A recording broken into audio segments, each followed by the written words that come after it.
I run my program, here you can see this window comes up where the human is being tracked. Alright. Guys, to begin with, we need to import the two required modules, that is CV2 and Mediapipe. Guys, here I have got some pre-recorded videos. So here I have got a video called postdetection.mp4. In this, the human is walking, so we can apply the human tracking algorithm on this, and let me show you how it. To do it, first we need to initialize the CV2 video capture on the video file. So guys, once I copy the path, I can just paste it in and put a R here. So it will actually just read the raw string. Alright. Guys, now we can set up the while loop for the frames to run automatically in a continuous loop, so we can see the video running in a motion. Guys, so once we put the while loop, we can make success image equals to cap.read. So it will read the video frames, and then it will show us the AI human tracking as a title, and the image is the frame. Guys, so what this line does that whenever you press Q on your keyboard, it will break out of the loop and the video will end. Alright, once we break out of the loop, we can say capture.release. So it will release our video camera frame. Then we can also destroy all the windows.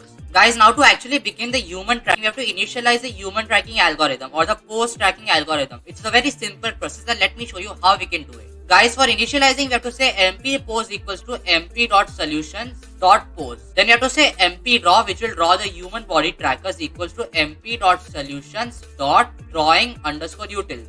BGR to RGB format. So guys, to change it to an RGB image, you have to say image RGB equals to cv2.cvt color. Then we can give our image as a parameter, and then you have to say cv2.color_BGR to RGB. Alright. Also guys, sometimes the video file for you might be too big, so that doesn't fit on your laptop screen. That means the video in dimensions is bigger than your screen size. So what you can do, you can resize it using CV2. Well, let me show you how you can do it. So to resize the image, what you can do is you can say img equals to cv2.resize, give the source as the image again, make a tuple and write 0 0. Well, not make it 0 by 0. We can put something called fx and fy. Okay, so in this we can make it originally how much we want to change it. So now if I say fx equals to 0.25, and then if I give fy equals to, so what this will do is it will make it 0.25 times its original length and 0.25 times its original height. Alright guys, then you have to declare a variable called result equals to, you have to say post.process, and you have to process our image RGB, because this algorithm requires an RGB image to process it. Guys, now this algorithm will start detecting the person, but when it detects a person, we need to also make it draw the unique points which has detected the person, right?